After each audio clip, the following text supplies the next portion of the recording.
É isso aí, o assunto agora é Copa do Brasil, Giovana. Exatamente. Vamos tentar arrancar do Felipe lá se o Eltinho vai jogar, se o Marcos Aurélio vai jogar. Teve treino hoje, fechado de manhã no CT. O que aconteceu por lá, Chimenez? Como é que é? Eles dois estão liberadão? O Eltinho já jogou. E o Marcos Aurélio? A esperança do torcedor O Pereira também, né? É bom a gente estar chegando nessa época decisiva, como vem acontecendo desde o ano passado, praticamente com o elenco todo à disposição do treinador, né? É claro que eu penso que o Marcelo não pode deixar de usar esse trunfo, que é justamente essa dúvida que o Vasco tem, né? Qual a equipe que vai entrar, se os jogadores se recuperam ou não. O Marcos Aurélio demonstrou uma melhora muito grande ao longo dessa semana, nos deixou muito felizes. Eu queria só de ressaltar a volta do Triguinho, foi uma coisa que emocionou a todos no vestiário nosso. O Triguinho é um exemplo de vida para a gente. É uma pessoa que talvez hoje seja o símbolo de todo esse processo de reconstrução do Curitiba. É um embaixador nosso perante a torcida e perante a outros jogadores. Nos deixou muito felizes e vamos ver se para quarta-feira o Marcelo consegue contar com o maior número possível de jogadores. Só o Aquino, no princípio, né, que está fora. Tomou o terceiro, né? Injusto. Infelizmente. Aliás, injusto, né? Injusto. A falta foi nele. A gente vai relembrar um pouquinho do jogo, vendo o gol do Alexandre, né, que não é de memória boa para o torcedor Coxa Branca, mas para a gente poder falar aqui com o Leandro. Leandro, você falou aí na tua primeira participação que o Curitiba jogou mais que o Vasco da Gama lá. Na minha opinião, jogou. Isso dá confiança, renova certamente a esperança do torcedor em ver o time campeão da Copa do Brasil na quarta-feira, né? Com certeza. Eu não tenho dúvida se o Curitiba conseguir jogar o que vem jogando no Couto Pereira, manter o padrão que ele tem apresentado esse ano no Couto Pereira, desde o Campeonato Paranaense, nos clássicos, nas partidas decisivas da Copa do Brasil, contra o Ceará, contra o Caxias, contra o Palmeiras. Se o Curitiba conseguir manter o padrão de jogo dele no Couto Pereira, eu tenho certeza que o Coxa vai ser campeão da Copa do Brasil na quarta-feira. Porque lá, jogando em São Januário, com desfalques, por exemplo, o Leandro Donizete, a gente ficou sabendo 2 dias antes que ele não ia poder jogar. Apesar do William já ter atuado várias vezes, também era dúvida. Foi liberado em cima da hora para poder jogar. Não teve muito tempo do Marcelo Oliveira preparar o William para esse jogo. Tinha ficado de fora do jogo contra o Corinthians. Tinha ficado de fora do jogo porque estava com uma lesão. Então eu tenho certeza que o Curitiba conseguindo repetir o padrão de atuação dele no Couto Pereira, a gente vai vencer essa Copa do Brasil. O torcedor que vai confiante para o estádio, tenha paciência, que arrisca até ir para os pênaltis esse jogo, né? O Coxa já foi campeão brasileiro uma vez nos pênaltis, quem garante que não pode ser campeão de novo? Encontrei o Índio lá no meio da arquibancada, lá você não encontrou com ele? Eu vi ele no gramado, que eu vi uma hora que vocês estavam no gramado, eu vi o Índio no gramado lá em São Januário, a torcida gritando o nome dele. Eu falei assim, isso é um amuleto da sorte, o Índio fez o gol do título de 85, isso é um presságio. Silvinho, e aí, vamos lá, o Leandro faz a parte da torcida, tá empolgado e tudo, mas e aí, dá pra ganhar? Dá, o Curitiba tem condição. E agora vai enfrentar um adversário. Veja bem, é preciso olhar os dois aspectos.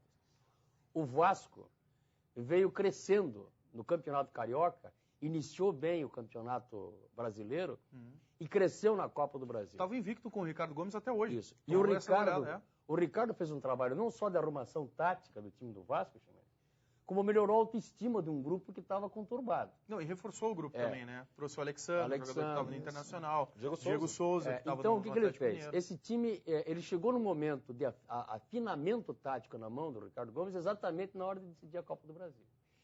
E o Vasco faz alguma coisa que o Curitiba faz muito bem, que é valorizar a posse de bola. Então nós vamos ter 2 times que valorizam a posse de bola. Isso indica que o jogo tecnicamente deve ser muito bom, além de muito competitivo.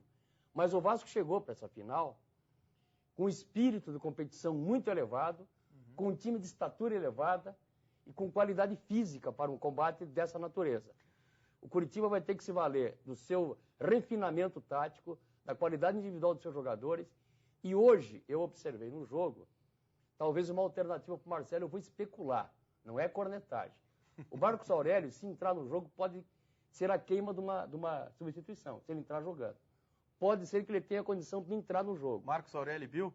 Mas, o Leonardo Mas viu? O Leonardo fez um trabalho de assistência hoje primoroso. Jogando mais como segundo atacante, né? O primeiro passe para o Anderson na quarta-feira lá, falei, Leonardo... Ele soltou uma bola milimétrica. 2 cruzamentos, que os 3 primeiros gols do Curitiba foram fruto de um posicionamento inteligente do Leonardo, transformado num assistente, ele que é centroavante de conclusão.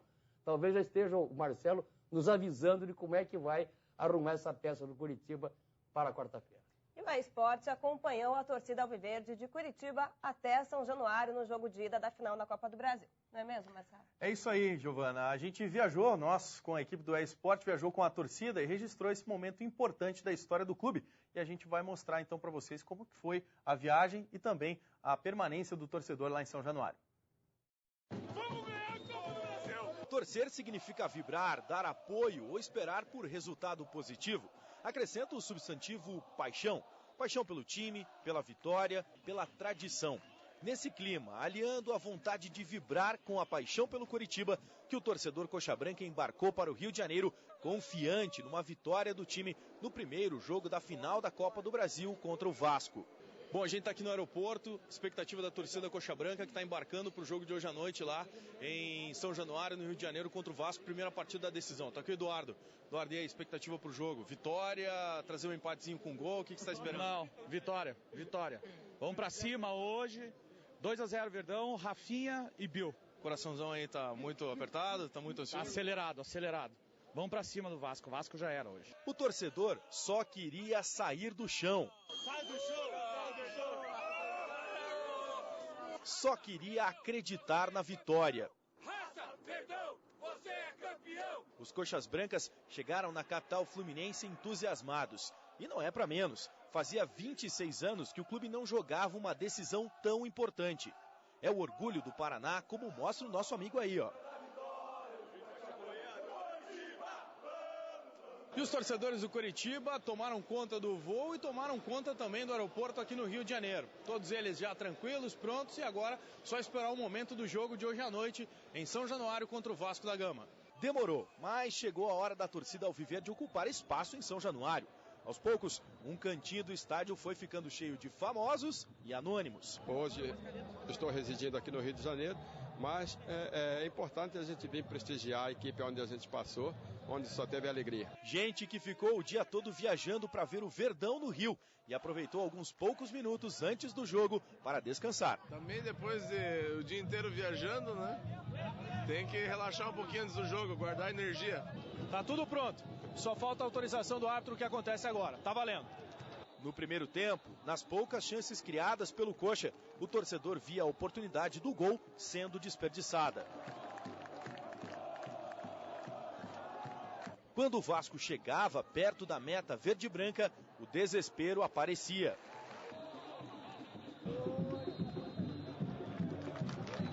Termina o primeiro tempo do jogo aqui. Paulo César de Oliveira encerra a primeira etapa. Coritiba 0, Vasco também 0. Muito bom, o time está jogando bem, está indo para cima do Vasco.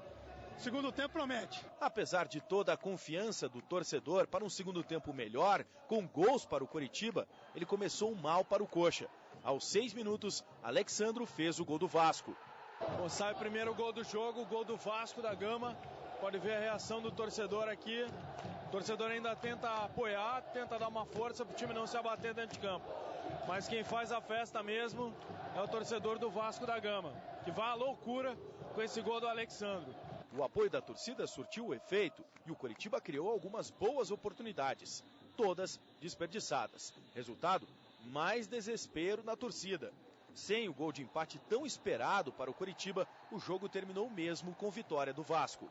Jogando um futebol diferente daquilo que jogou durante toda a Copa do Brasil, o Coritiba não conseguiu superar a pressão do Vasco. Perdeu o jogo aqui em São Januário por 1-0, mas tem a possibilidade de reverter esse placar e ficar com o título na próxima quarta-feira em Curitiba. É o que aposta o torcedor Coxa Branca. O Coritiba dentro de casa é forte, vamos reverter esse resultado, rumo a Libertadores, é nóis. Vamos para cima lá, buscar o resultado. Estou absolutamente confiante.